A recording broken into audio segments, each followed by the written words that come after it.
शास्त्राचा अध्ययन करताना आपण काही तत्वांचा अभ्यास करतो. तत्व हे बेसिक फॉर्म आहेत, याच्यापासून सगळ्या ॲडव्हान्स गोष्टी बनल्या आहेत. तत्व कोणती? पृथ्वी, आप, तेज, वायू, आकाश. पंचतत्व ज्याच्यापासून प्रत्येक गोष्ट बनली आहे, बेसिक एलिमेंट.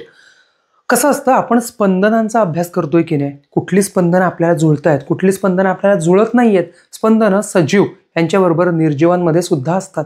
एखाद्या ठिकाणी छान वाटतं, एखाद्या ठिकाणी आपल्याला परक्यासारखं वाटतं, एखादं ठिकाण अनोळखी ठिकाणी असतं, पण आपलासापणा त्यात असतो. स्पंदनं, तत्व, ह्या गोष्टींचा बेसिक अभ्यास झाला पाहिजे. यांचा अभ्यास कुठे असतो? काही गोष्टी माझ्या फायद्याच्या आहेत, काही गोष्टी माझ्या तोट्याच्या सुद्धा आहेत ना. फायद्याच्या गोष्टी ठीक आहे, मला नसल्या माहिती तरी चालतील, त्यातून होणार फायदाच आहे. गोड गोष्टी गोडच लागणार आहेत, पण झटका देणाऱ्या तिखट गोष्टी सावध तर राहिलं पाहिजे की नाही. यासाठी कुठे सावधानगिरी बाळगावी, कुठे आपण बिंदास जावं, ह्या गोष्टींसाठी तत्वांचा अभ्यास करणं शूड आणि कंपल्सरी आहे. अंक ज्योतिषशास्त्रामध्ये आपण आकाश तत्वाचा नाही, पण ह्या बाकी तत्वांचा अभ्यास करतो. आपण पृथ्वी, आप, तेज, वायू. तेज म्हणजे अग्नितत्व बरं का, याचं आपण अध्ययन करतो. हे आहेत आपल्या शास्त्रातील तत्व. ह्या तत्वांमध्ये बघायला गेलात ना, सगळ्यात पहिल्यांदा हे आहे अग्नितत्व. याचा परिणाम काय असतं? विस्तव, आग, अग्नी, इलेक्ट्रिकचा शॉक यांच्यापासून काळजी घ्यावी. हे तेज तत्व आहे बरं का.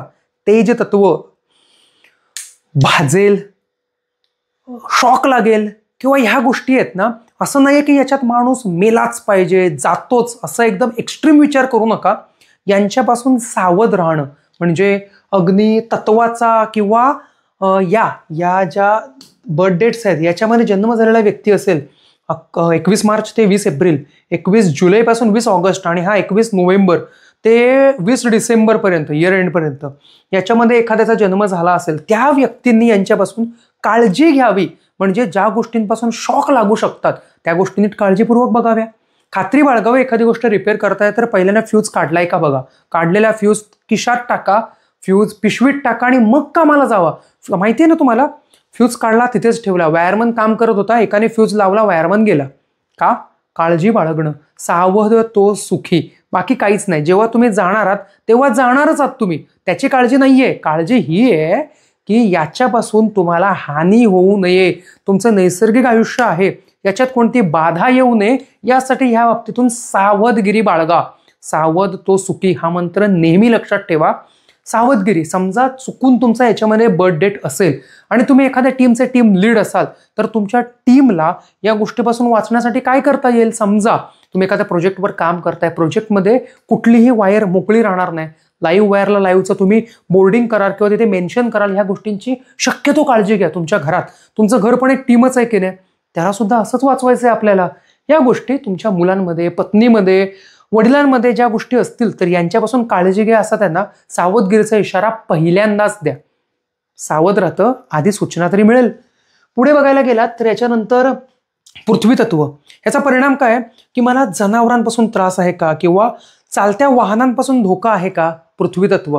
मला साप दिसतो, मला सारखा स्वप्नामध्ये बैल दिसतो, उधळणारा बैल. तर दिसणाऱ्या गोष्टींपासून आपल्याला धोका आहे का? ओळखणार कसं? पृथ्वी तत्व. जर का ह्यापासून तुम्हाला धोका असेल, ह्यात तुमची डेट ऑफ बर्थ असेल, तर साधारणपणे यांची काळजी बाळगा.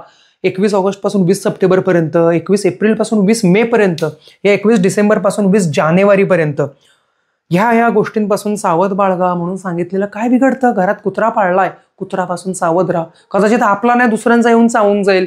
या गोष्टींपासून काळजी घ्या. बरोबर. याच्यानंतर बघायला गेलात तुम्ही तर वायुतत्व. याचा परिणाम उंचीवरून पडण्याचं भय. जी भीती असते की वरून खाली बघितलं तरी व्हर्टिगो सारखं होणं, गरगरणं, चक्कर येणं, घसरणे, स्लीप होणे. अगदी बाईक स्लिपिंग पासून ते चालता चालता घसरणे. रनिंग करतो, सकाळी वॉकिंग करायला गेलो होतो, घसरून पडलो, हाड मोडलं.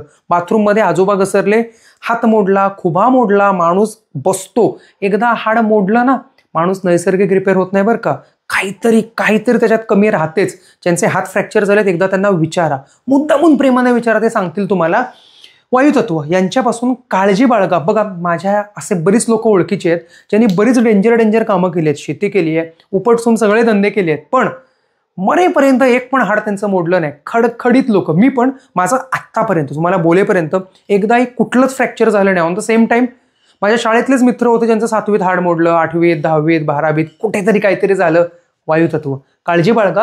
ह्यात जर का तुमची जन्मतारीख येत असेल ह्याच्यामध्ये कुठे 21 सप्टेंबर ते 20 ऑक्टोबर, 21 मे ते 20 जून, 20 जून, 21 जानेवारीपासून ते 20 फेब्रुवारीपर्यंत ह्यात जर का येत असेल वायुतत्व, यांची घसरण्याची, मी घसरू नये याची लय काळजी घेतो बरं का. गाडी घसरू नये यासाठी लिटरली मी तिरकी करत नाही, उभीच्या उभी गाडी नेतो. पाणी बाकीच्या गोष्टी काय दिसल्या, चिखल बिखल, भयानक काळजी घेतो मी. का? वायुतत्व मेरे को मालूम है एक दिन घसरने का है, आराम से जाने का, घसऱ्यात उभे ज्यादा लगना नाही चाहिए. त्यामुळे ह्या गोष्टी आहेत. जलतत्व सगळ्यात शेवटी, पोहताना काळजी घेणे, नदी पार करताना काळजी घ्यावी. साधारण काय असतं, पोहताय, काही गोष्टी करताय, तर एखादा माणूस बुडताना दिसला तर त्याला वाचवायला जाता, तो माणूस मिठी मारतो, तो पण मरतो, हा पण मरतो. वाचवायला गेला, पाण्यात स्वाहा झाला, ह्या गोष्टी बघता की नाही, त्यासाठी थोडीशी काळजी घ्या. वाचवताना अंतर बाळगणं, त्याचा एखाद्या वस्तूला घेऊन त्याला ओढत आणणं, ह्या गोष्टींची काळजी इथे घ्यायची असते. एखादी फांदी फेकणं, त्याला धरून त्याला ओढून आणणं, ह्या गोष्टी आहेत ना, ह्या जर का तुमची डेट ऑफ बर्थ याच्यामध्ये असेल तर काळजी घ्या.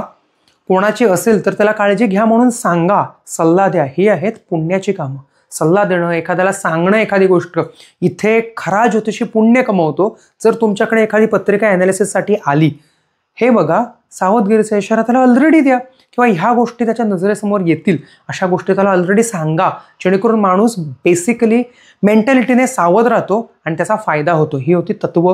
या तत्वांचे काय कारकत्व आहेत, यांचं काय गोष्टी आहेत, फायदा काय आहे हे सगळ्यांना माहिती असतं, तोटा काय आहेत हे जाणणं गरजेचं असतं. त्यासाठी हे होतं तत्वांबद्दलचे आपले विचार, अंकशास्त्रातलं हे ॲनालिसिस.